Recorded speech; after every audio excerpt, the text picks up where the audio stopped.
wabarakatuh. Hai semuanya, nama saya Putri Insyiratiana, NIM 2102030007 dari Prodi Budidaya Perairan, Fakultas Ilmu Kelautan dan Perikanan.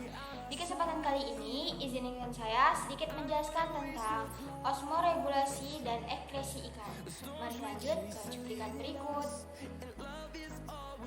Oke, sebelum kita lanjut ke materi berikut, kita harus tahu dulu definisi osmoregulasi dan ekresi. Osmoregulasi adalah proses pengatur konsentrasi cairan dan menyeimbangkan pemasukan serta pengeluaran cairan tubuh oleh sel atau organisme hidup. Sedangkan ekresi adalah sistem pembuangan zat-zat sisa pada makhluk hidup seperti karbon dioksida, urea racun, dan lainnya.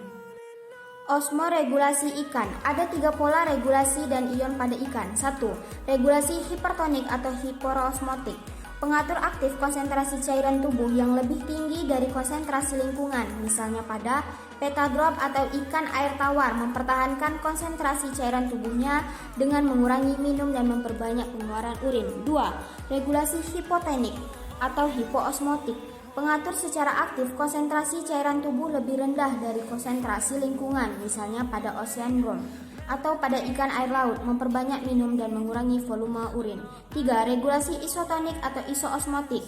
Bila konsentrasi cairan tubuh sama dengan konsentrasi lingkungan, misalnya ikan yang hidup pada daerah estuasi, ikan jenis ini melakukan regulasi seperti pada petadrop bila berada di air tawar dan seperti oceanworm bila berada di air laut. Organ-organ osmoregulasi: insang, ginjal, kulit, usus. Organ ini melakukan fungsi adaptasi di bawah kontrol hormon osmoregulasi, terutama hormon yang diekresi oleh pikutasi, ginjal, dan urofisis. Perbedaan sistem osmoregulasi ikan air tawar dan laut.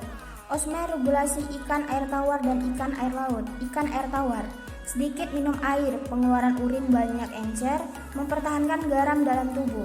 Cairan tubuh lebih pekat dari air, medianya air luar tubuh cenderung untuk masuk.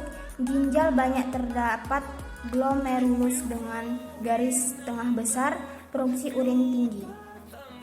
Ikan air laut banyak minum air, pengeluaran urin sedikit, pekat, aktif mengeluarkan garam di tubuh. Cairan di sekeliling lebih pekat dari cairan tubuh ikan. Ikan banyak minum, mencegah kekurangan air karena tertarik keluar. Fungsi sistem ekresi ikan.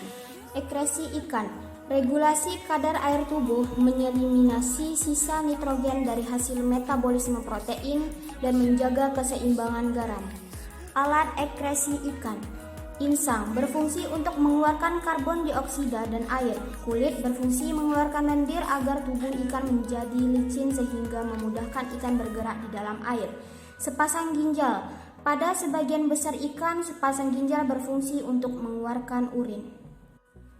Pengaruh hormon terhadap osmoregulasi dan ekresi. Osmoregulasi dan ekresi diatur oleh kelenjar endokrin. Hormon dapat mempengaruhi ginjal dengan menaikkan atau menurunkan tekanan darah yang menyaring laju ke dalam kapsul Bowman yang mengubah cairan ekresi. Hormon juga dapat mempengaruhi ekresi ginjal dan hormon juga mempengaruhi penyaringan ataupun penyerapan pada insang.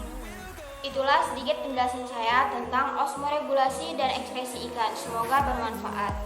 Apabila ada kesalahan, saya mohon maaf. Saya tutup dengan wabillahi taufiq wal hidayah. Wassalamualaikum warahmatullahi wabarakatuh.